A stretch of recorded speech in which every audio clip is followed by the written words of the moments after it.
કે આજે આપણે મળ્યા છીએ સાહિત્યલક્ષી પ્રવૃત્તિ શું.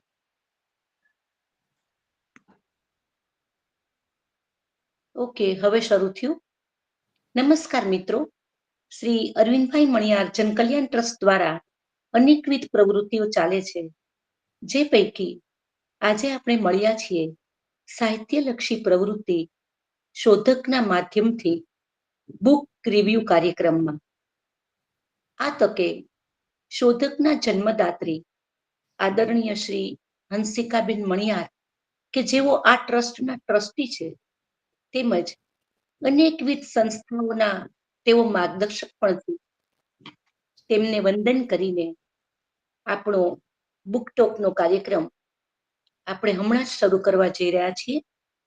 આજના વક્તા ડોક્ટર પારસજી ઓગાણિયા તથા બુક ટોકમાં જોડાયેલા તમામ સાહિત્યને વરેલા મિત્રોનું હું જાનવી લાખાણી હાર્દિક સ્વાગત કરું છું.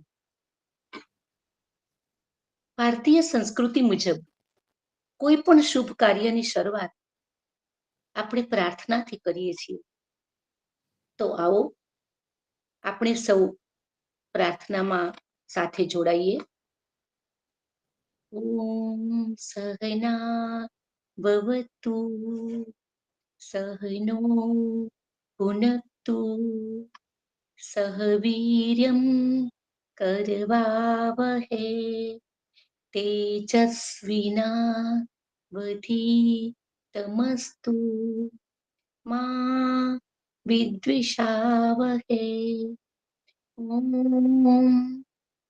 શાંતિ શાંતિ શાંતિ. આદરણીય ટ્રસ્ટી શ્રી હંસિકાબેન મણિયારના શોધકના વિચારને જેમણે અથાગ પરિશ્રમ કરી અમલમાં મૂક્યો, તેવા કર્તવ્યનિષ્ઠ ભાઈ શ્રી હર્ષલભાઈ મણિયારને આ તકે ખૂબ ખૂબ અભિનંદન પાઠવીએ છીએ. તેમજ સમગ્ર શોધક ટીમને પણ અમે અભિનંદન પાઠવીએ છીએ. આજના વક્તા ડોક્ટર પારસ ઓગાણિયા, જેઓ પીએચડી છે, સાહિત્યના અભ્યાસુ છે, અને પોતે પણ એવું માને છે કે જેવી રીતે હું સાહિત્ય સાથે સફર કરું છું, તેવી રીતે અન્ય લોકો પણ સાહિત્ય સાથે સફર કરે, અને આમ સાહિત્યલક્ષી પ્રવૃત્તિનો વેગ વધતો જ રહે.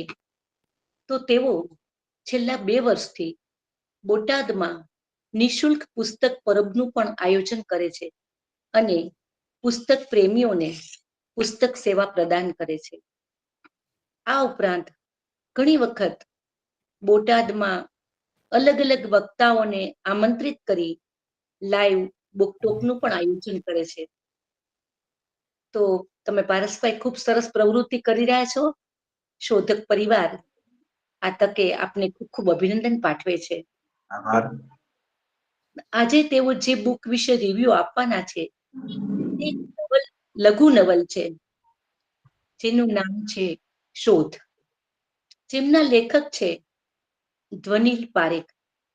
લેખક પોતે મૂળ તો ગઝલકાર છે અને નાટ્ય લેખક છે. આજના સમયની પારિવારિક સમસ્યાઓ અને આધુનિક જીવનના પડકારોથી પૃષ્ઠભૂમિ પર લખાયેલી આ લઘુ નવલની વિશેષતા એ છે કે વાર્તાને સંક્ષિપ્તમાં કહેવાની લેખકની રીત વાચકો ઓછા સમયમાં રસ તરબોળ કરી મૂકે છે. મૂળ વાર્તા એક દીકરી ઉપર છે. હંમેશા આપણે જાણીએ જ છીએ કે માતા પિતાને પોતાનું સંતાન વહાલું જ હોય, એમાંય પિતાને દીકરી સવિશેષ વાલી હોય છે. તો આ માતા પિતાને એક જ દીકરી હોય છે અને પિતા તેને ખૂબ જ પ્રેમ કરે છે. પ્રેમ કરવો તે સારી વસ્તુ છે, અને કોઈ પણ માતા પિતાને પ્રેમ હોય તે પણ એક સ્વાભાવિક બાબત છે. પરંતુ અતિશય પ્રેમ ક્યારેક મુશ્કેલીમાં પણ મૂકી દે છે. તો આવી જ એક વાર્તા લઈને આવે છે ડોક્ટર પારસ સોગાણીયા. આપણે તેમના જ શબ્દોમાં સાંભળીએ. પારસ, શરૂ કરો આપની વાર્તા શોધ. હું મારું નમસ્તે માઇક. જી. સર્વ મિત્રોને જોડાયા બદલ આનંદ છે. આપણે શોધ છે પુસ્તક, તો એની આપણે વાત કરીએ પહેલા તો હું ધનિલ પારેખ, જે એમનું પ્રથમ પુસ્તક છે, લઘુ નવલકથા એમનું પ્રથમ પુસ્તક છે. એ પૂર્વે એમને ગઝલ સંગ્રહ, એકાંકી સંગ્રહ, નાટક સંગ્રહ, વિવેચન સંગ્રહ આ બધા લખેલા છે. પણ દરેક સર્જક તમે આપણે જોઈએ તો દરેક સર્જક અલગ અલગ દિશામાં પછી વહેંચાતા હોય છે. એકને એક દિશામાં કામ કરવું કોઈને નથી ગમતું. એકને એક શું, એકને એક કક્કો ઘૂંટા રાખવો એમ. તો ધનિલ પારેખનો આપણે થોડોક પરિચય તમને આપું, કેમ કે પુસ્તક તો તમને મળશે એટલે તમે પુસ્તક તો વાંચી લેશો, પણ સર્જકનો પરિચય છે એ મહત્વનો છે. તો ધનિલ પારેખ છે એ આમ તો અધ્યાપક છે વ્યવસાયે, અને ગુજરાત વિદ્યાપીઠમાં તેઓ ઘણા વર્ષોથી અધ્યાપન કાર્ય કરી રહ્યા છે. ગુજરાતી ભાષાના કવિ, વિવેચક અને નાટ્ય લેખક પણ તેઓ છે. તેઓનો પ્રથમ ગઝલ સંગ્રહ આવ્યો છે કે દરિયો ભલે ને માને. એને એ ગઝલ સંગ્રહ છે તો એને આ ગઝલ પણ એટલી ફેમસ થયેલી કે દરિયો ભલે ને માને કે પાણી અપાર છે, એને ક્યાં ખબર છે નદીઓનો ઉદ્ધાર છે. પછી એમનું નાટક છે અંતિમ યુદ્ધ, એને પણ ઘણા એવોર્ડ ને પુરસ્કાર ને બધું મળેલું છે. પછી એમનો વિવેચન સંગ્રહ છે સંકેત, એને પણ ખાસી નામના મળેલી છે.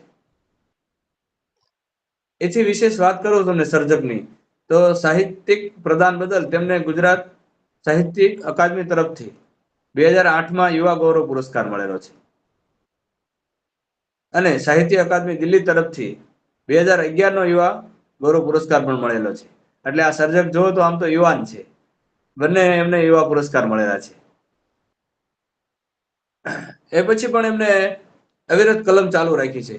અજવાસના વર્તુળ ગઝલ સંગ્રહ આપ્યો છે.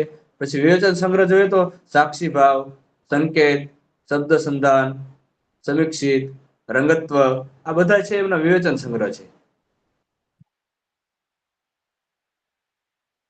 અને આ દરેકની વાત કરીએ પછી આપણે એક હતી કૃષ્ણા એવું નાટક એમને લખેલું છે. અંતિમ યુદ્ધની આપણે વાત કરી. પછી એક ચપટી ઊંઘ એકાંકી સંગ્રહ એમનો છે. એક ચપટી ઊંઘ પણ એવો જ એકાંકી સંગ્રહ છે એમનો, કે તમને આમ એક જ પાત્ર છે અને એને તમે વાંચો એટલે તમને એમ લાગે ના ના ખરેખર સરસ છે. અને પછી એક કારકુનની આત્મકથા, તો એમને આત્મકથનાત્મક એવું એક પુસ્તક પણ આવું લખ્યું છે, એક કારકુનની આત્મકથા, એ પણ સરસ મજાનું છે. એટલે આ સર્જક છે એ સતત લેખન કાર્ય કરતા જ રહે છે. આમ મૂળ સર્જક છે એ સુરતના છે, પણ ઘણા સમયથી અમદાવાદમાં સ્થાયી થયેલા છે. એટલે આ વાત પણ એ સુરત થી લઈને આવે છે સર્જક. જે આપણે હવે શોધની આપણે વાત કરીએ છીએ, તો શોધ છે એ પણ સુરતની આખી વાત લઈને સર્જક આવે છે. શોધમાં મુખ્ય પાત્ર છે એ રોનક શાહ છે, રોનક માણેકલાલ શાહ. એટલે આમ જોવો તો એક જૈન છે વ્યક્તિ, અને સુરતના મોટા વેપારી છે. લઘુકથા છે આ 11 ચેપ્ટરમાં છે, તમે એક જ બેઠકે પૂરી કરી શકો, સરસ. અને એક જ પ્રવાહી શ્રેણીમાં ચાલ્યા જ રાખે. હવે શું થાય છે તમને એમ થાય હવે શું બનશે. રોનક અને એની પત્ની છે વિશાખા, રોનક અને એની પત્ની વિશાખા, અને એની એક જ સંતાન છે રીતુ નામનું. તો રીતુ નામની એક જ છોકરી એમને છે. તો એનો જન્મ થયો ત્યારે રોનક છે એ બહુ ખુશ થયેલો. આ બધી વાત છે એ લઘુકથાની અંદર આવે છે. પણ લઘુકથાની શરૂઆત કેવી રીતે થાય છે એની આપણે વાત કરીએ પેલા. લઘુકથાની શરૂઆત છે એ અચાનક જ થાય છે, ફ્લેશબેક ટેકનિક થી શરૂઆત થાય છે લઘુકથાની.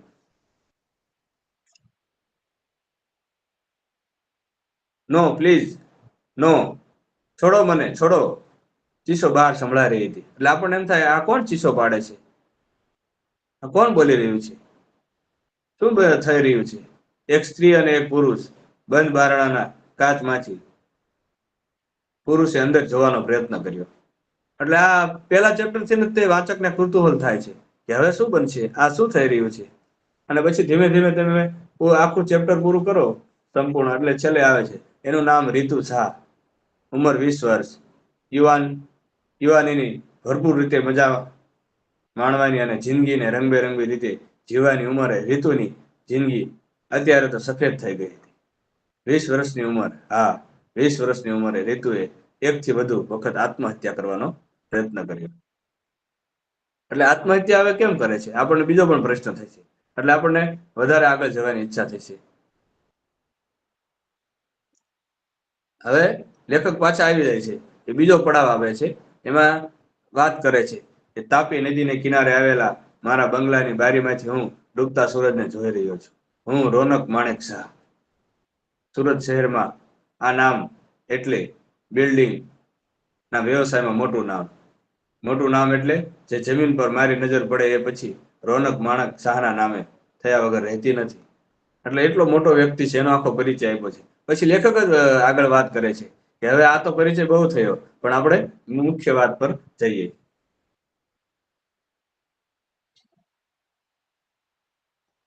પછી ધીમે ધીમે જોવો તો એમના રીતુનો એમને ત્યાં જન્મ થાય છે. તો રીતુ ધોરણ 8માં ભણતી હતી ત્યારે તેને ફોન લઈ આપે છે એના પપ્પા રોનક શાહ. અને પછી ત્યારે એના મમ્મી છે વિશાખા, એને ના પાડે છે કે આટલી ઉંમરે એને ફોનની જરૂર નથી. પણ છતાં રોનક શાહ છે એ માનતા નથી. એમ કે છે કે એને જે જરૂર હોય છે એને હું અપાવીશ. અને પછી થોડો સમય થાય છે ત્યારે રીતુભાઈ પછી એમ કે છે કે મારે કોમ્પ્યુટર જોઈએ છે. તો કોમ્પ્યુટરની જગ્યાએ તેને લેપટોપ આપે છે. અને ધીમે ધીમે એ રીતુ છે એ કોલેજમાં આવે છે. કોલેજમાં આવે છે ત્યારે એની પાસે કારની ચાવી પણ હોય છે. અને એ પોતાની કાર લઈને કોલેજ જવા લાગે છે. અને કોલેજમાં જાય ત્યારે પણ જુઓ તો એ સવારે નીકળી જાય અને સાંજે ઘરે પાછી ફરે છે. આખો દિવસ અને એના પપ્પાને પણ એવું છે કે મારી દીકરી ક્યારેય ખોટું નહીં કરે, એટલો બાપ તરીકે મને વિશ્વાસ છે.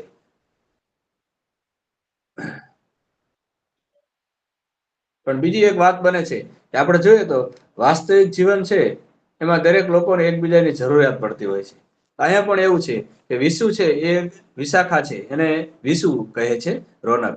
તો વિશાખા છે એને સતત ઘરમાં એકલું લાગે છે. પણ રીતુ આવી એટલે એને ઘરમાં ગમવા લાગ્યું. કેમ કે નાની એવી દીકરી હતી તો આખો દિવસ એને ઘરમાં એકલું નહોતું લાગતું. પણ રીતુ પણ મોટી થઈ એટલે રીતુ પણ પછી બહાર ફરવા જવા લાગી. ત્યારે વિશાખા છે એ ફરી એકલા પડવા લાગી. વિશાખાએ પણ રોનકને કીધું, રોનક શાહને વાત કરી કે મારે પણ અહીંયા ઘરમાં રહીને હું કંટાળી જાઉં છું. એટલે મારે પણ બહાર જવા માટે કાર જોઈએ છે. તો વિશાખાને કાર અને ડ્રાઈવર બંને આપે છે. તો વિશાખા પણ છે એ રોનક શાહની જેમ બહાર ફરવા માટે નીકળી જાય છે સવારે. શોપિંગ, મોલ, થિયેટર આ બધામાં અલગ અલગ રીતે રોજ ફરવાનું અને રોજે રોજ ધીમે ધીમે જોવો તો એ ઘરે જમવાનું પણ બંધ થઈ જાય છે. એટલે આધુનિકતા તમે જુઓ કેટલી આધુનિકતા લેખકે અહીંયા આપણને દર્શાવી છે. પછી વિશાખા છે એ રોજ બહાર જમીન તો આવે છે સાથે પણ પાર્સલ ટિફિન લેતી આવે છે. અને જે ફ્રીજમાં મૂકી દે છે. જેને ભૂખ લાગે એને ફ્રીજમાંથી લઈ અને ખાઈ લેવાનું હોય છે. અને આનો કોઈ વિરોધ નથી કરતો. કારણ કે દરેકને ખબર છે કે અમે કોઈ અહીંયા રહેતા નથી અને આ બધું તો આવી રીતે ચાલવાનું. પણ ધીમે ધીમે જોવો તો રીતુ છે એ મોટી યંગ થાય છે. અને રીતુને એક છોકરો કોલેજમાં ગમવા લાગે છે. એનું નામ છે પલાશ. પણ એ રીતુ ક્યારેય પલાશ સાથે વાત નથી કરતી. પણ અચાનક એક દિવસ ફેસબુકમાં છે એ પલાશનો ફોટો એને મળી જાય છે. અને એ એને રિક્વેસ્ટ મોકલે છે. પલાશને રિક્વેસ્ટ મોકલે છે પછી આખી રાત વાતો કરે છે બંને. એક દિવસ, 2 દિવસ પછી એ લોકો મળવા પણ લાગે છે. અને છેલ્લે આપણે જોઈએ તો રીતુ અને પલાશ છે એ રાતે છે એ બાઈક લઈને ફરવા નીકળી ગયા હોય છે. ડુમ્મસના દરિયા કિનારે એવું લેખકે આખું વર્ણન આમાં આલેખિત કર્યું છે. પણ વાત અહીંયા નથી પૂરી થતી. વાત ધીમે ધીમે ચાલતી હોય છે. ત્યારે એની મમ્મી સતત એને કહેતી હોય છે કે રોનક આ આપણે જવું જોઈએ. આટલી બધી છૂટ નહીં સારી. પણ રોનક છતાં એનું માનતો નથી. અને એકાએક એવું બને છે કે રીતુ અને જે પલાશ જે ફરવા માટે ગયા હોય છે એના ફોટો, એના વિડીયો એ એકાએક સવારે છે એ દરેક જગ્યાએ વાયરલ થઈ જાય છે. દરેકના ફોનમાં ફરવા લાગે છે. એના કારણે રીતુ છે એને ખૂબ જ મોટો આઘાત લાગે છે.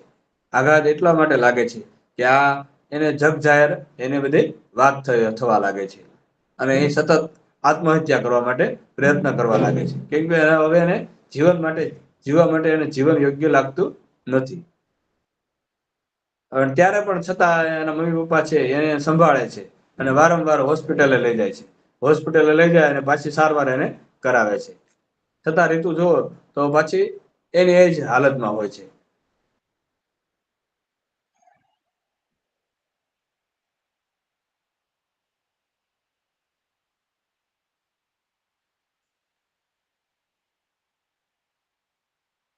પણ અહીંયા જુઓ તો લેખકે છે એ અલગ અલગ વાત રજૂ કરી છે.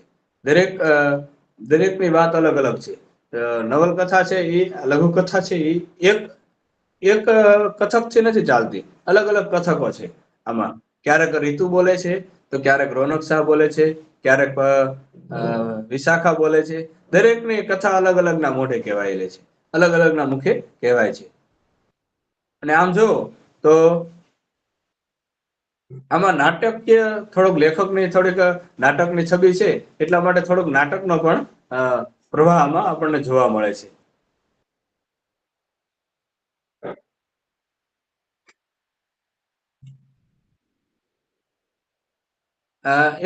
આમ જોયો તો પછી આખી કથા તો ચાલે છે, પણ હારવાર વાસ્તવિક જીવનનો પણ લેખક છે આપણને પરિચય કરાવે છે. લેખક કહે છે કે આ ફેસબુકની દુનિયા પણ અજીબ હોય છે. પપ્પાએ લેપટોપ અપાવ્યું ત્યારથી હું મોડી રાત સુધી લેપટોપ સામે બેસી રહી હતી.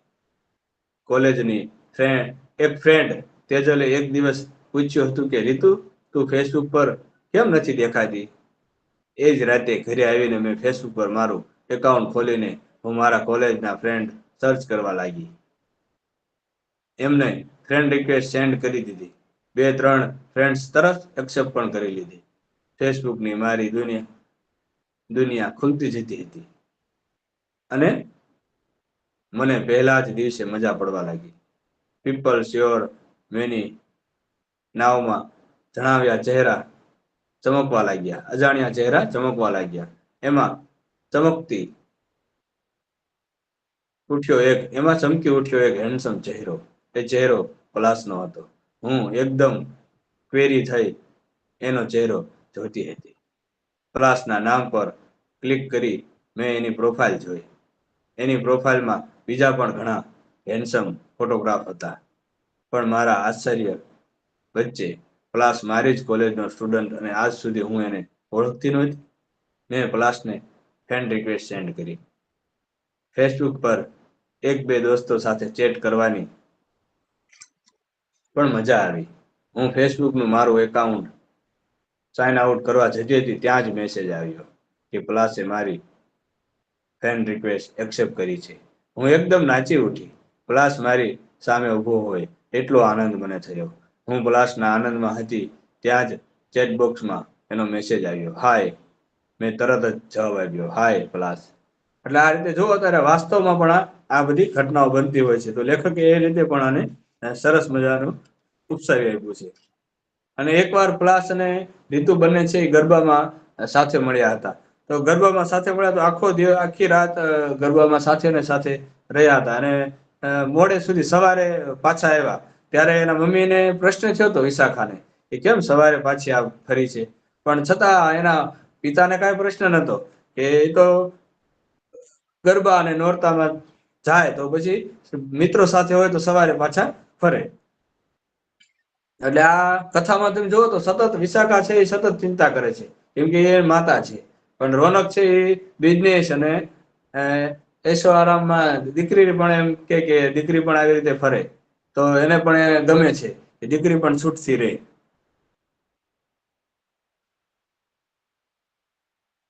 પછી આપણે વિશાખાની વાત કરીએ. વિશાખાને કેવી રીતે લેખકે કીધું છે તો કે એકલતા એવી નદીનું નામ છે કે જેને કોઈ કિનારા નથી હોતા અને હોય પણ એ કિનારાની એ પરવા નથી કરતી. કિનારાને તોડી ફોડીને લોહી લુહાણ થાય તો પણ એ ધસમસતી રહ્યા કરે છે. વિશાખાની અંદર પણ આવી જ એક નદી કેટલાય સમયથી વહેતી હતી અને અંદરથી એ પણ લોહી લુહાણ થતી હતી. તાપી કિનારાના મારા આ વિશાળ બંગલામાં અમે 3 જ રહેતા હતા, પણ ઘરના 3 ખૂણા હોય એ તેમ. એટલે 3 રહેતા હતા, પણ મોટા બંગલામાં પણ 3 છતાં જુદા જુદા રહેતા હતા.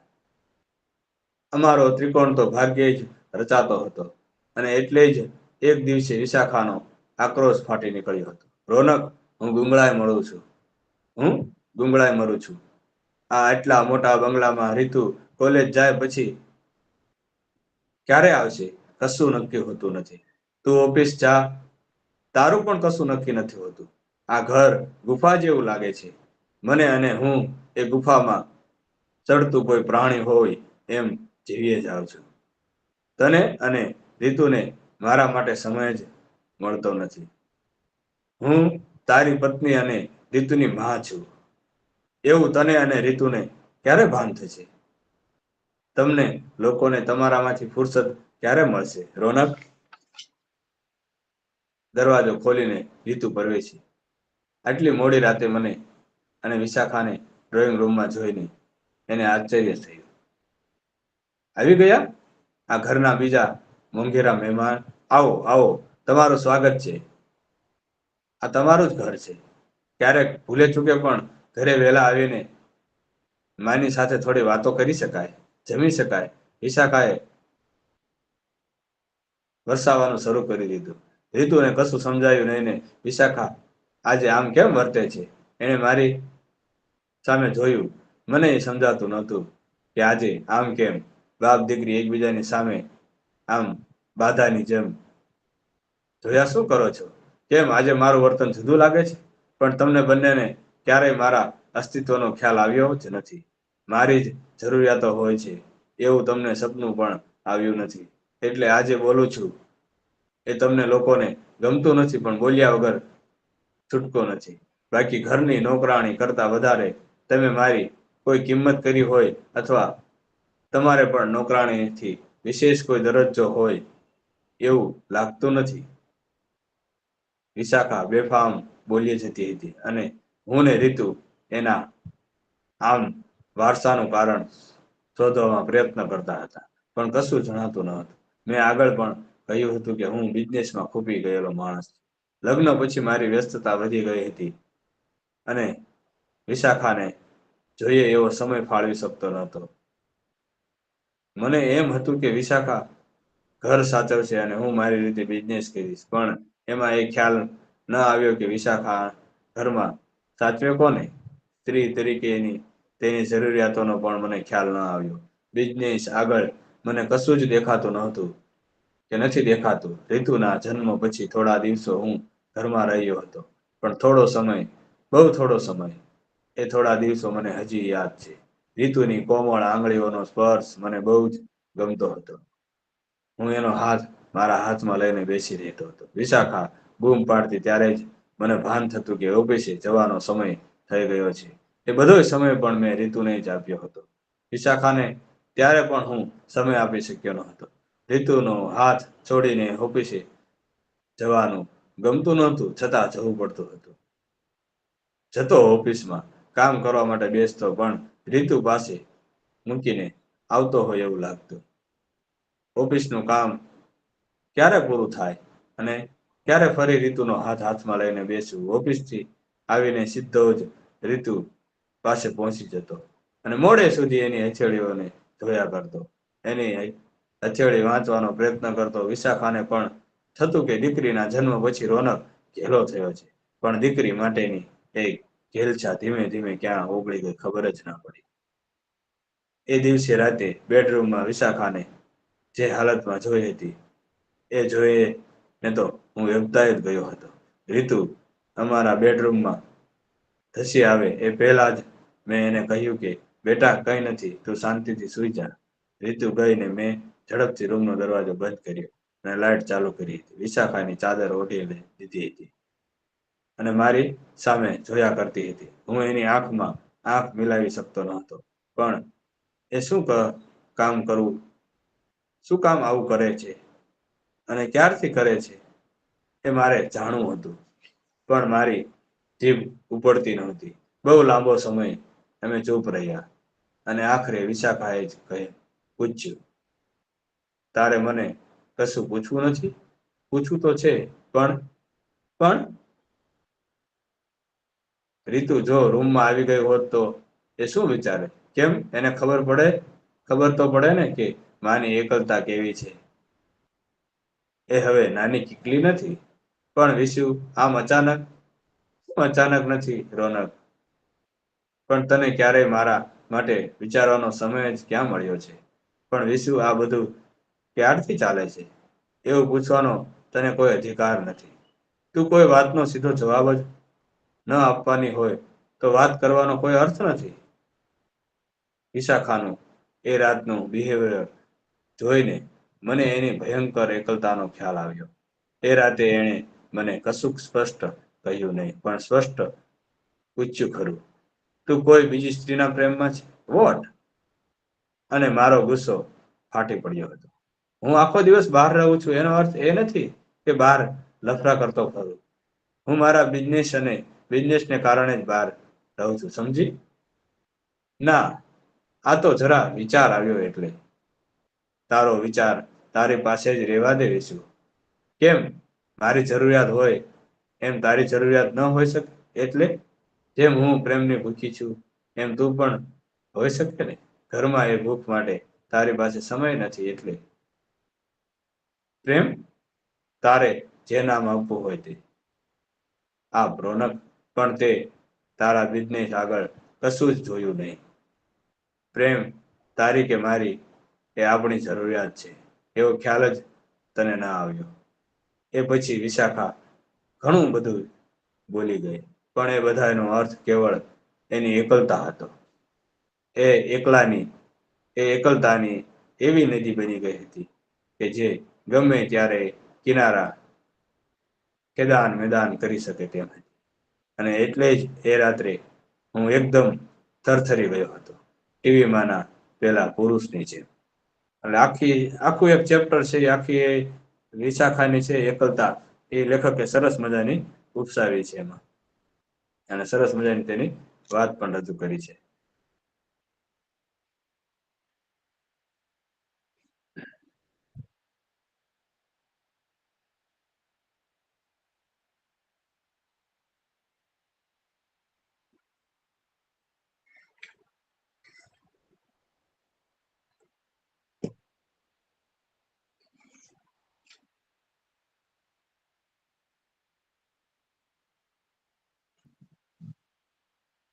જી પારસભાઈ.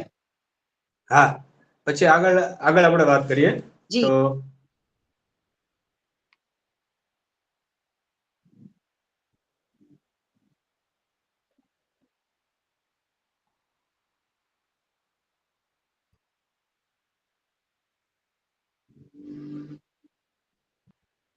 જે આખી ઘટના બની, આ બધું ત્યારે તો ગમતું હતું કે ફોટો અને વિડીયો ને બધું મોબાઈલમાંથી લીધું ત્યારે, પણ એકબીજામાં મીટ થવાની વાત શહેર આખામાં વોટ્સઅપ પર પહોંચી જશે એની કોને ખબર હતી? વિશુ હું ક્યારનો નીચેથી બૂમ પાડતો હતો, પણ વિશાખાનો કોઈ જવાબ નહોતો. કેમ કે આ એક મમ્મી છે, એને ખ્યાલ આવી ગયો છે એની દીકરીનો, અને એ દીકરી છે એ ઉપરના રૂમમાં નીચે બેહોશ થઈને પડી છે. અને એને જોઈ અને આ વિશાખા છે એ પણ બેહોશ થઈ ગઈ છે. અને બહારથી આવે છે રોનક, અને રોનક છે એ બૂમ પાડે છે, વિશુ, પણ કોઈ જવાબ નતો. હું ઝડપથી પગથિયા ચડીને રીતુના રૂમમાં ગયો. વિશાખા રડી રહી હતી. હું એની પાસે ગયો અને પૂછ્યું, શું થયું વિશુ? અને આ રીતુ કોલેજ નહોતી જવાની ને આમ ભાગતી ક્યાં ગઈ? વિશાખાનું રડવાનું ચાલતું હતું. મને કશું સમજાતું નહોતું. મારી અકળામણ વધતી જતી હતી. હું દાદર પાસે ઊભો હોવા છતાં મને ધક્કો મારીને રીતુ ઝડપથી ભાગી ગઈ. અને આ વિશુ પણ કશું બોલ્યા વગર રડ્યા કરે છે. નક્કી બંને વચ્ચે કશી બોલચાલ થઈ છે. વિશાખા શું કામ રડે છે એ જાણ્યા વગર મેં એને સીધું પૂછ્યું, તે રીતુને કશું કહ્યું? એ આમ દોડતી ક્યાં ગઈ? તું કશું બોલશે કે આમ રડ્યા જ કરવાની? મારા અવાજમાં તિરાડો પડવા લાગી હતી. વિશુએ રીતુનો મોબાઈલ મને આપ્યો. એ કશું બોલવા માંગતી હતી પણ બોલી ન શકી. મેં રીતુનો મોબાઈલ ઓપન કર્યો, વોટ્સઅપ ઓપન કર્યો અને વિડીયો ઓપન કર્યો. મેં જોયો. હું ન જોઈ શક્યો. મેં મોબાઈલ સામેની ભીત પર પછાડ્યો અને વિશુના પગ પાસે હું પણ પછડાયો ગયો. રડવું કે ગુસ્સો કરવો મને કશું સમજાતું નહોતું. વિશુને શું કહેવું એ ખબર પડતી નહોતી. એનું રડવું હજી ચાલુ હતું. હું ઊભો થયો. વિશાખાને માથે હાથ ફેરવ્યો. એને ઊભી કરી. એ બિલકુલ મને વળગી પડી. મેં એને ભીસી દીધી. હું ધીરે ધીરે એના માથે હાથ ફેરવતો રહ્યો. ક્યાં છે પલાશ? એ તો 2 દિવસથી આવ્યો જ નથી. વોટ? હું સીડી પર ફસડાઈ પડી. પલાશે શું કામ આવું કર્યું એ મને સમજાતું નહોતું. એટલે બસ પલાશ છે એ પણ ત્યાં છે, એ આને છોડીને ચાલ્યો ગયો છે. લાસ્ટમાં જોઈએ તો આવી રીતે આખી ઘટના બને છે. ડ્રોઈંગ રૂમમાંથી રીતુની જોરમાં ચીસને સંભળાય. હું કિચનમાં કામ કરતી હતી. દોડતી ડ્રોઈંગ રૂમ તરફ ગઈ. રીતુ સોફા પર બેઠી હતી અને એકદમ ગભરાયેલી હતી. મને આંગળીના ઈશારાથી ટીવી જોવાનું કહેતી હતી. એક ન્યૂઝ ચેનલ પર સમાચાર આવી રહ્યા હતા કે એક 25-26 વર્ષના આતંકવાદી પકડાયાના સમાચાર હતા. રીતુ કશું બોલવા માંગતી હતી પણ એ બોલી શકતી નહોતી. એનો અવાજ રૂંધાયેલો હતો. પણ એ પલાશ એવું બોલી એને સોફા પર ઢળી પડી. હવે મને ચીસ પાડવાનું મન થયું પણ ગળામાં કશું ફસાઈ જાય એમ ચીસ ફસાઈ પડી હતી. મેં તરત એમ્બ્યુલન્સ બોલાવી. બીજો ફોન રોનકને કર્યો ને એને તરત જ હોસ્પિટલ પહોંચવા કહ્યું. મેં રીતુને ભાનમાં લાવવાની ખૂબ કોશિશ કરી પણ અત્યારે તો એનું શરીર બિલકુલ શાંત પડ્યું હતું. કોઈ સંચાર એના શરીરમાં થતો નહોતો. એ મારી ચેતના પણ ઓછી થતી જતી હતી. એમ્બ્યુલન્સનો અવાજ સંભળાયો. રીતુની આખા શહેરમાં રીતુને શોધ્યા પછી એ ઘરે જ સલામત છે એવું જાણીને જરા સારું લાગ્યું. પણ આ રાહત વરાળની જેમ તરત જ ઉડી ગઈ. મેં અને રોનક બંનેને એકબીજાની સામે જોયું અને અમે દોડતા ઘરમાં દાખલ થયા. દરવાજો ખુલ્લો જ હતો અને અમે રીતુના રૂમ તરફ ધસી ગયા. એના રૂમમાં દાખલ થતા જ અમારા બંનેના પગ દરવાજા પાસે અટકી ગયા. રૂમમાંનું દ્રશ્ય, રીતુ બેડ પર પડી હતી અને એના જમણા હાથમાંથી નળમાંથી પાણી ટપકતું હોય એમ લોહી ટપકી રહ્યું હતું. લોહીનો રેલો દરવાજા સુધી લંબાયો હતો. રોનકે ચીસ પાડી. ઓહ નો! એણે તરત હોસ્પિટલ ફોન કરીને એમ્બ્યુલન્સ બોલાવી. હું તો દરવાજા પાસે જ ફસડાઈ પડી હતી. વિશુ! રોનકે એને ઢંઢોળી અને અમે બંને જણાએ રીતુના હાથમાંથી ટપકી રહેલા લોહીને બંધ કરવાનો પ્રયત્ન કર્યો. રીતુ જરા પણ ભાનમાં નહોતી. એણે આ ક્યારે કર્યું અને કેટલા સમયથી લોહી ટપકી રહ્યું છે એ બધી વાતનો તાળો મેળવવાનો કોઈ અર્થ નહોતો.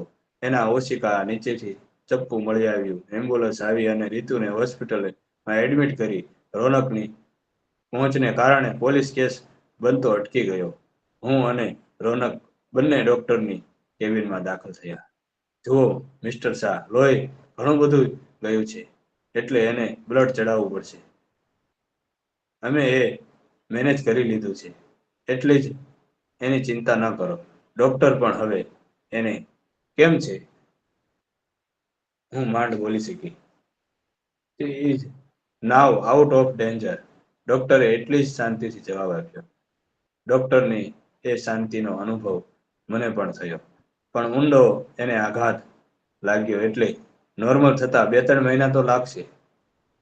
આઈ નો ડોક્ટર, પણ શું કરવું પડશે? રોનકે પૂછ્યું.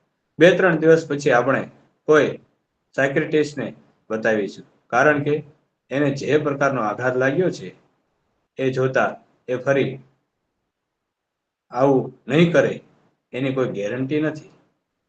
મારું હૃદય એક થડકો ચૂકી ગયું હતું. રીતુ ફરી આવું કરશે?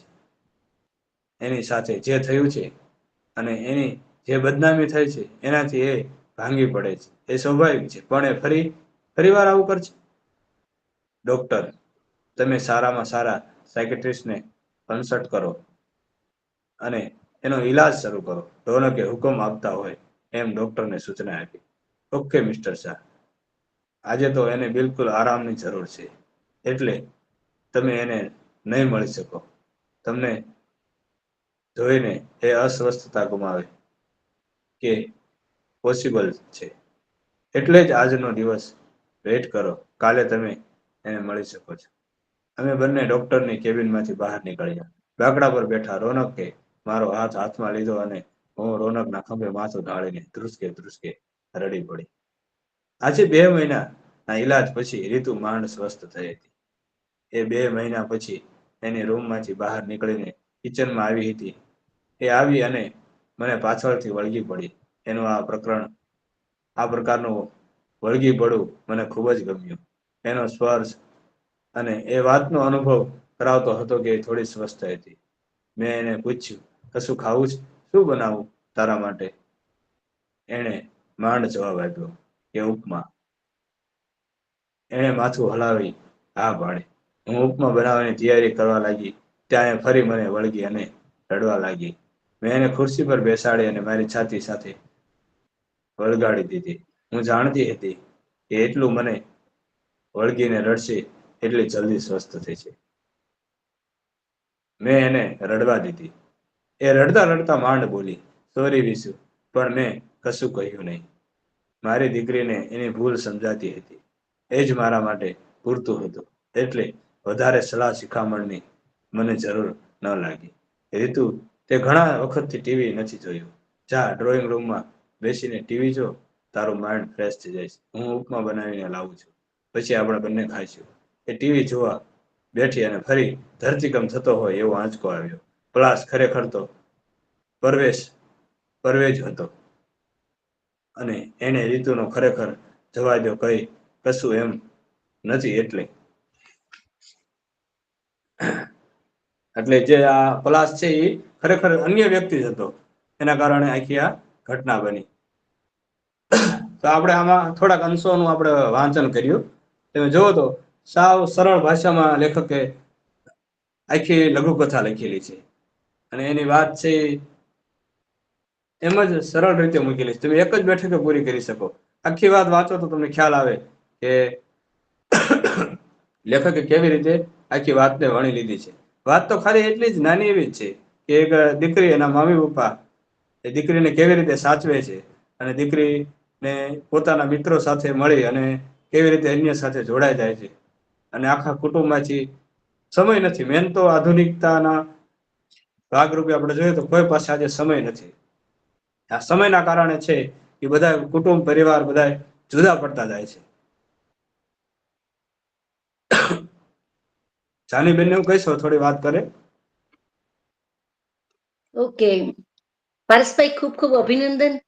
આપે શોધકના માધ્યમથી આ શોધ વાર્તા વિશે જે કહ્યું, ખૂબ લાગણીશીલ વાર્તા છે અને અત્યારના યુગમાં બહુ સાચી વાત છે કે મા બાપ છે એ પોતાના સંતાનોને અત્યારે ખાસ કરીને ઇન્ટરનેટના યુગમાં ઝડપથી એમને મોબાઈલ આપી દેવો, ઝડપથી કારની ચાવી આપી દેવી, લેપટોપ આપી દેવું, આ વસ્તુ ખરેખર અયોગ્ય છે. આપણને ઇન્ટરનેટના યુગમાં જેટલું જાણવા મળે છે એના કરતા વધારે આપણે ગુમાવીએ છીએ. આ વસ્તુ બહુ સાચી છે. અને અત્યારે જે આ કિસ્સામાં જે બન્યું, અને ખાસ કરીને માતા પિતા સંતાનોને ચાહે તે તો સ્વાભાવિક વાત છે,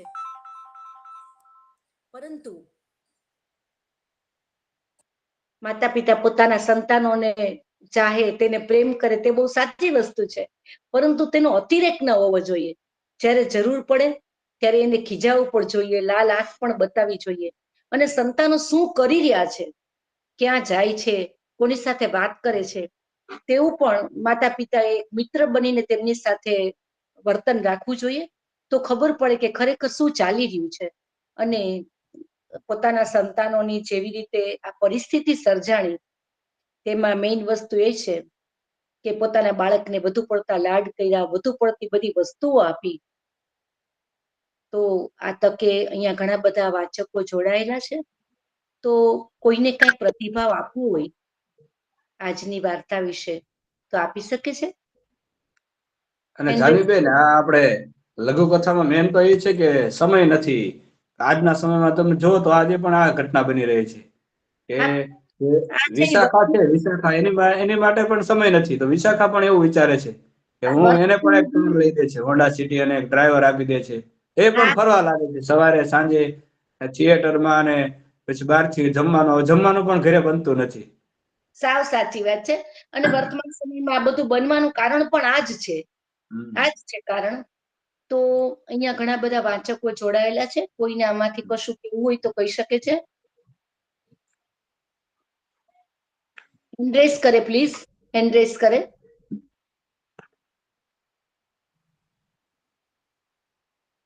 જી, ચાવડાભાઈ છે, પ્રકાશભાઈ,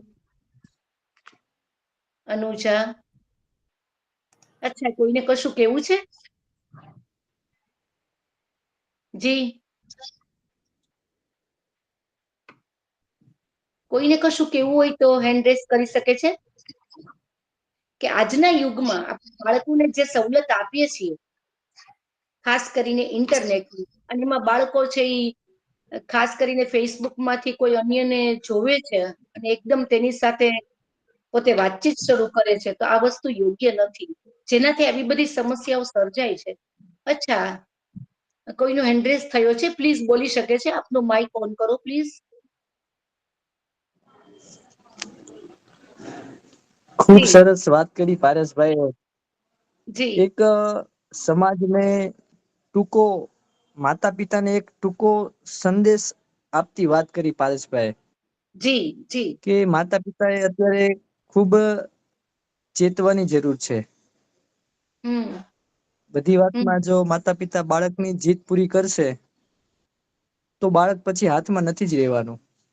એકદમ સાચી વાત છે. અને એકદમ ટૂંકી અને સમજવા જેવી વાત કરી છે આ પુસ્તકમાં. ઓછા બરોબર. પાત્ર, માત્ર 4 પાત્રમાં ખૂબ મોટો સંદેશ આપવામાં આવ્યો છે આ પુસ્તકમાં. યસ. અને પારસભાઈની તબિયત નાદુરસ્ત હતી તો પણ થોડીક સ્થિરતા રાખીને પુસ્તકમાં સારી સમજણ આપી. પારસભાઈ, આભાર તમારો. Okay, thank you. ધનદીપભાઈએ પણ હેન્ડ રેઝ કર્યો છે. ધનદીપભાઈ. બિલકુલ, મેં હેન્ડ રેઝ કર્યો હતો. અને thank you first of all Paras. આપણે પરોક્ષ રીતે ઘણા સમયથી સંપર્કમાં છીએ, પણ આજે પહેલી વખત એકબીજાને વર્ચ્યુઅલી જોઈ રહ્યા છીએ. આઈ એમ વેરી મચ એક્સાઇટેડ કે જ્યારે પણ ભવિષ્યમાં સમય મળે ત્યારે આપણે મળશું. ખૂબ જ સરસ એક્સપ્લેનેશન, અને બહુ ઇમ્પોર્ટન્ટ અત્યારના આધુનિક યુગને ધ્યાનમાં રાખીને તમે જે વસ્તુ હાઇલાઇટ કરી એ બહુ ઇમ્પોર્ટન્ટ પણ છે. બીકોઝ હમણાં 2-3 દિવસ પહેલા જ એક નેશનલ ન્યૂઝ એ પણ બની.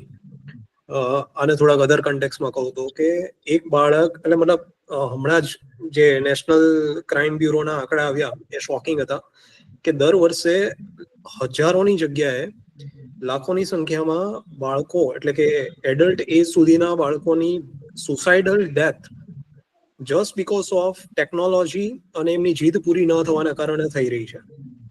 અને ભારત જેવા દેશની અંદર જો આ વસ્તુ થતી હોય તો એક બહુ મોટું એલાર્મિંગ છે. કારણ કે અત્યારે કેવું છે કે એક સમય હતો જ્યારે આપણી પાસે પેજર અને નોર્મલ ટેલિફોન હતા, અને એ સમયે એક જ વસ્તુ હોવાને કારણે, એટલે વેદિક પણ એવું જ કહે છે કે જયારે ઓપ્શન્સ ઓછા હોય ને ત્યારે માણસો જોડાયેલા. અત્યારે કેવું થયું છે કે ઓપ્શન્સ વધતા ગયા.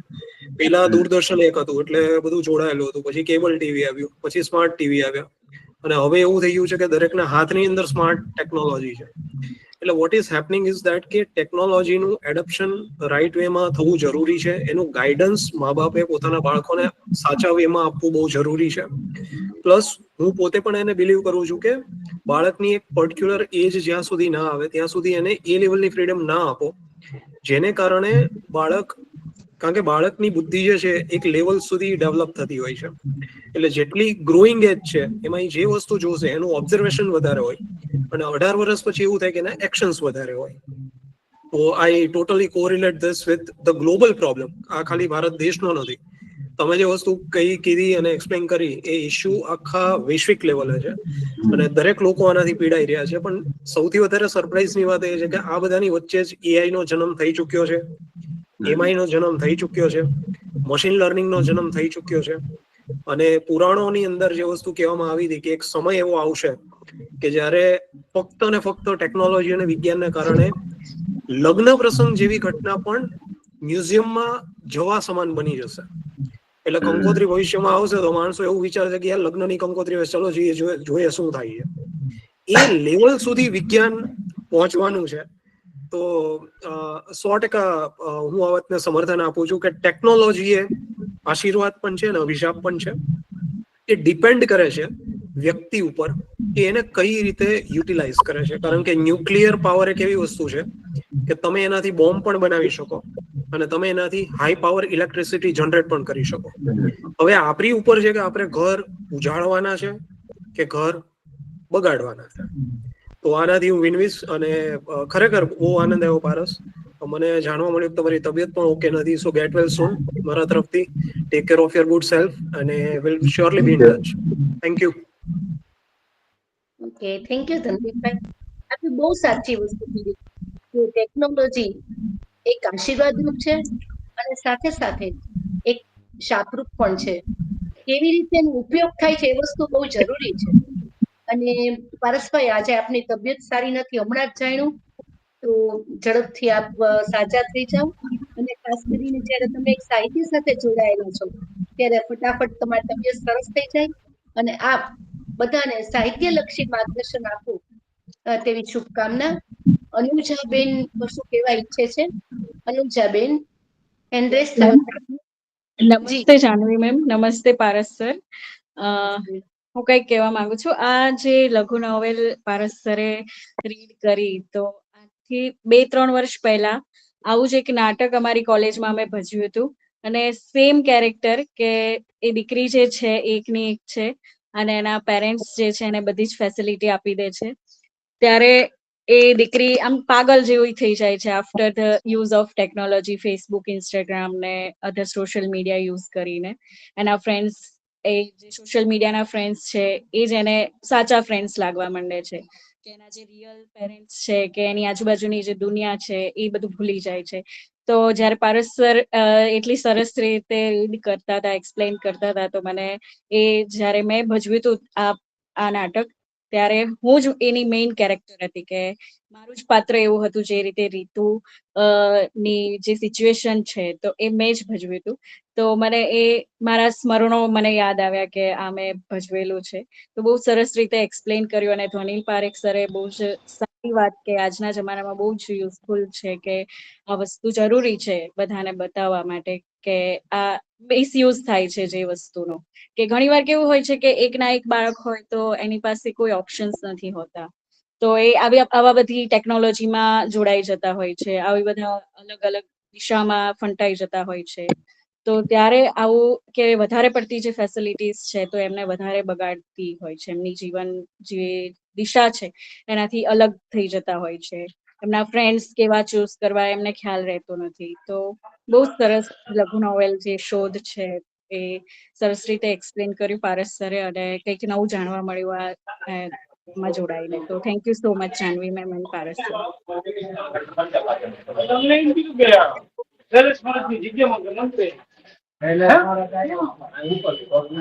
કોઈનું માઇક ચાલુ રહી ગયું છે, માઇક ચાલુ રહી ગયું છે, પ્લીઝ આપ. ઓકે, થેન્ક યુ અનુજાબેન. આપણે પણ બહુ સરસ વાત કરી. અત્યારના આપણે કોઈના પણ ઘરે જઈએ ત્યારે પણ આપણને જોવા મળતું હોય છે કે ઘરના 5 સભ્ય હોય તે 5 પોતાનો મોબાઈલ લઈને બેઠા હોય, બધા કંઈક ને કંઈક કરતા હોય, કોઈને એકબીજા સાથે વાત કરવાની પણ ફુરસદ નથી હોતી. તો ટેકનોલોજીની યુગ છે એ સાચી વસ્તુ છે, આપણને તેમાંથી ઘણું જાણવા પણ મળે છે, પણ સાથે સાથે આપણે ઇવન અરસપરસનો પ્રેમ, અરસપરસની લાગણી, એકબીજાને કાંઈ પણ આપણે જાણવું તે પણ આપણે ગુમાવતા હોઈએ છીએ. તો અત્યારે મોબાઈલની જગ્યાએ તમે પુસ્તક વાંચો.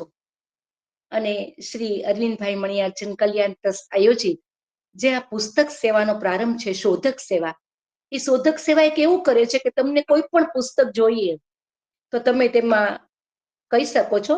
અમારા ફોન નંબર છે 94 260 56 930. આપ તેમાં જોડાઈ શકો અને આપ ઘર બેઠા આપને મનગમતું પુસ્તક વાંચી પણ શકો છો. સાથે સાથે દર રવિવારે આપણે સારા સારા વક્તાઓ દ્વારા આ બુક ટોક પણ 11 થી 12 દરમિયાન આપણે તેમનું આયોજન કરીએ છીએ. અને એમાં કોઈ પણ પુસ્તક કે કોઈ પણ વિષયને લગત વક્તાઓ પોતે સુંદર રીતે વક્તવ્ય આપી શકે છે અને 1 કલાકના ટૂંકા સમયમાં કોઈક આખા પુસ્તક વિશે તમને સંપૂર્ણ માહિતી મળે છે અને આપ જાણી શકો છો.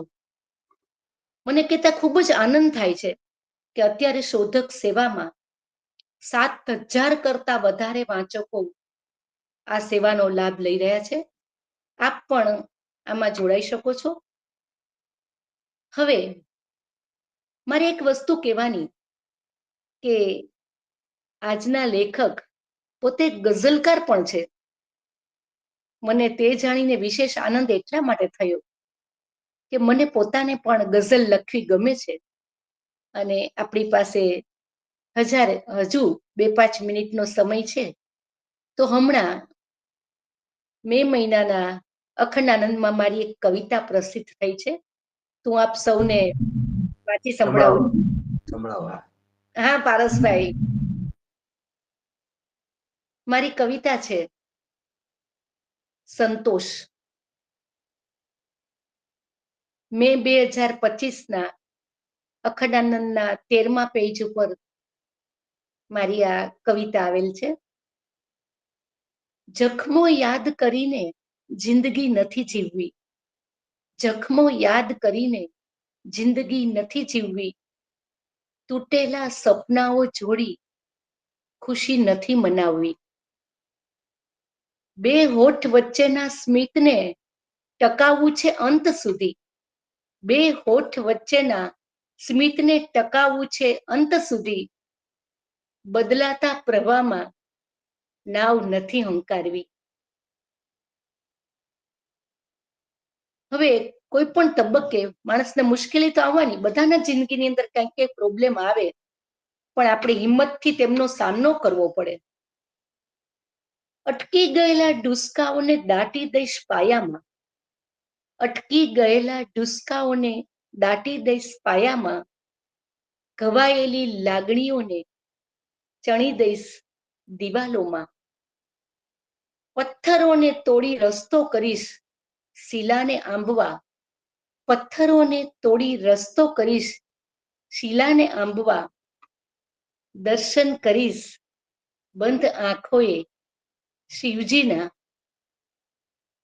કાળજાને કઠણ બનાવી, કાળજાને કઠણ બનાવી જિંદગી જીતી લીધી, કાળજાને કઠણ બનાવી જિંદગી જીતી લીધી, સૂર્ય ઉગવાની રાહમાં આંખ મીચાઈ ગઈ, સૂર્ય ઉગવાની રાહમાં આંખ મીચાઈ ગઈ.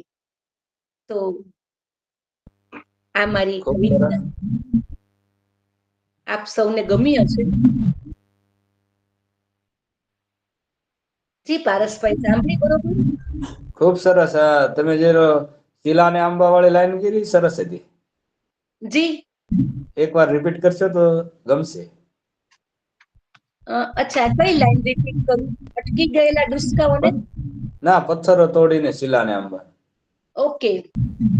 પથ્થરોને તોડી રસ્તો કરીશ શિલાને આંબવા, પથ્થરોને તોડી રસ્તો કરીશ શિલાને આંબવા, દર્શન કરીશ બંધ આંખોએ શિવજીના. સરસ. Thank you so much. અને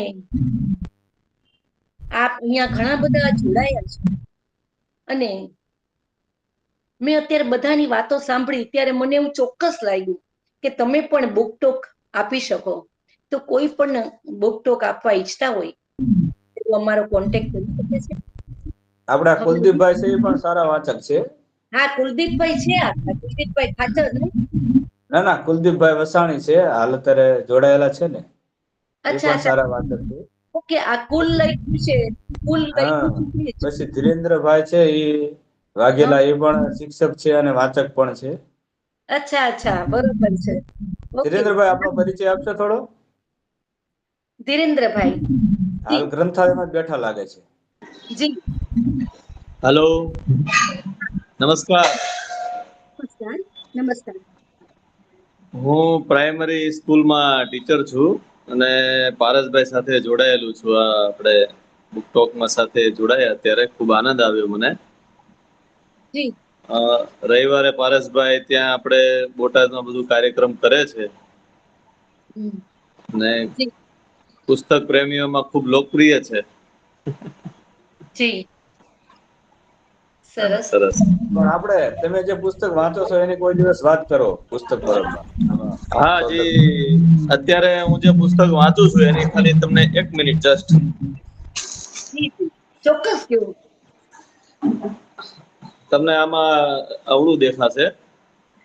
નવી દ્રષ્ટિ. હા જી, હા જી.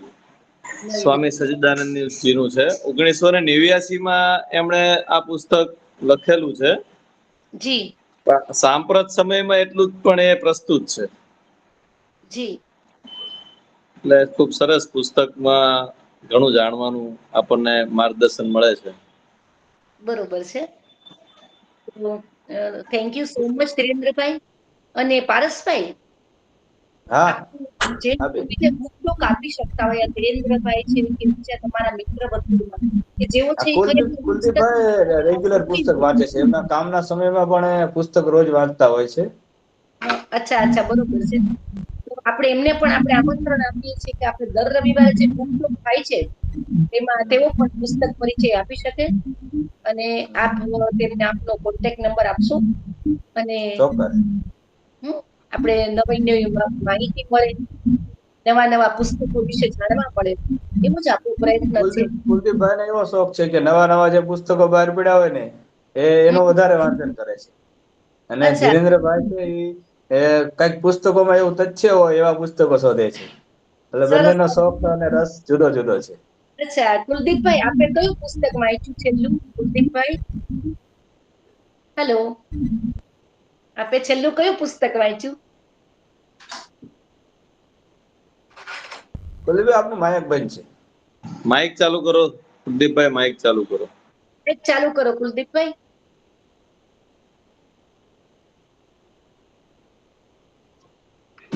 હા, આવે છે અવાજ? હા, આવ્યો આવ્યો. હા હા આવે હા. છે અવાજ? અચ્છા. હા, આવે હા છે અવાજ? કુલદીપભાઈ બોલો. જી જી, આવે હા, છે. આવ્યો ને? હા. મને હા છે ને ટ્રાન્સલેશન પુસ્તક વાંચવાનો વધારે શોખ છે. ટ્રાન્સલેશન પુસ્તક વાંચવાનો મને વધારે શોખ છે. એટલે જે જી, અનુવાદ કરેલા પુસ્તક હોય ને એ મને વાંચવાનો વધારે શોખ છે. ગુજરાતી પુસ્તકો કરતા. અને મારા બિઝનેસને લગતા પુસ્તકો હું તો વાંચતો હોય છે. બરોબર. અત્યારે અચ્છા, અમેઝોન ના સ્થાપક છે ને, જેફ બેઝોસ, એનું પુસ્તક હું વાંચું છું. ઓકે. ઠીક છે. અને હું ને પારેશભાઈ છે ને, અમે પુસ્તક પરબમાં સાથે કામ કરીએ છીએ. હા, અને પુસ્તક પરબમાં પારસભાઈની સાથે હું લગભગ 1.5 વર્ષથી કામ કરું છું. જી જી, ઓકે. આવે છે અવાજ? હા, આવે છે કુલદીપભાઈ. હેલો. આવે છે અવાજ, આવે છે કુલદીપભાઈ.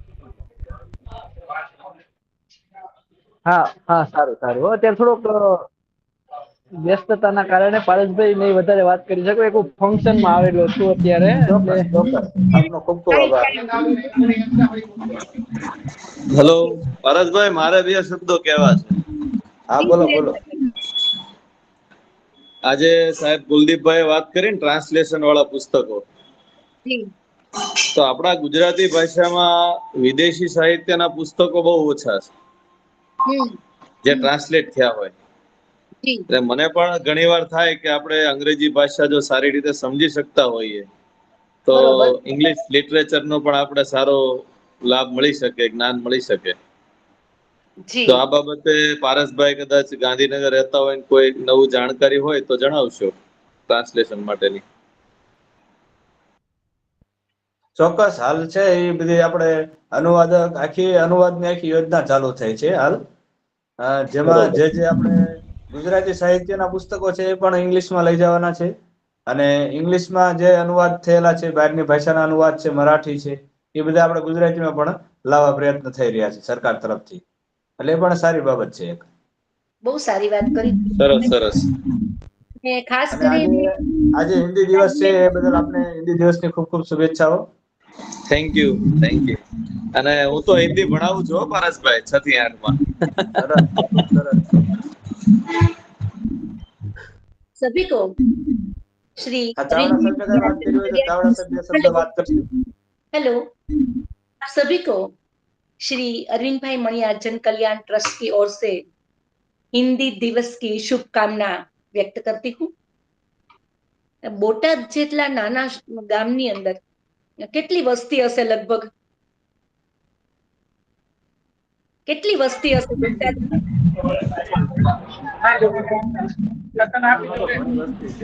પારસભાઈ જવાબ આપશો પારસભાઈ. 1.5-2 લાખની હશે.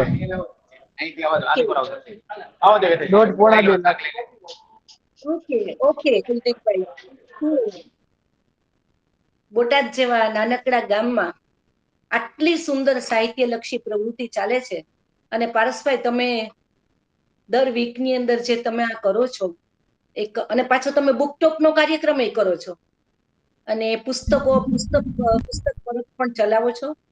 તો તમે અને તમારી સાથે જે લોકો જોડાયા છે તે બધાને આ ટ્રસ્ટ વતી હું ખૂબ ખૂબ અભિનંદન પાઠવું છું.